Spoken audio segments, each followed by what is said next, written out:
Aujourd'hui, je suis venu m'adresser à ceux qui disent que Lamine Yamal n'a pas respecté Ronaldo quand il ne lui a pas serré la main dans le visage.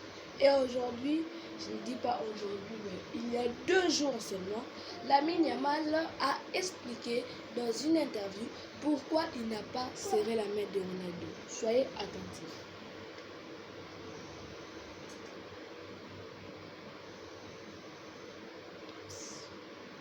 Yamal a enfin expliqué pourquoi il n'a pas regardé Ronaldo dans les yeux en lui serrant la main. Beaucoup ont cru qu'il ne respectait pas la légende. D'autres ont pensé qu'il était frustré par la défaite. Mais aujourd'hui, le jeune Espagnol a brisé le silence. Après avoir vécu le pire match de sa jeune carrière face au Portugal, totalement éteint par Nuno Mendes, incapable de créer le moindre danger, Yamal semblait absent, perdu. Et lorsque la caméra l'a capté en train de serrer la main de Cristiano Ronaldo sans même le regarder, la polémique a explosé. Mais la vérité est tout autre. Lorsqu'on lui a posé la question, voici ce qu'il a répondu. Mon père m'a toujours dit de ne jamais regarder les grands dans les yeux, pas par arrogance, mais par respect. Beaucoup pensent que je fais le fier, mais j'étais juste intimidé. J'avais envie de lui demander son maillot, mais je n'ai pas eu le courage. Un geste que certains ont vu comme du mépris, mais qui en réalité était une preuve de respect profond, parce que parfois, le respect ne se crie pas, il se baisse les yeux.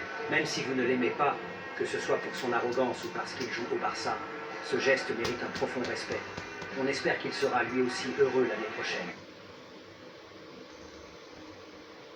Et regardez déjà ce qui se passe à l'internet.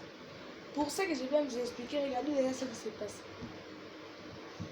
Yamal a été détruit en direct par Mendes, Munich, le 8 juin 2025.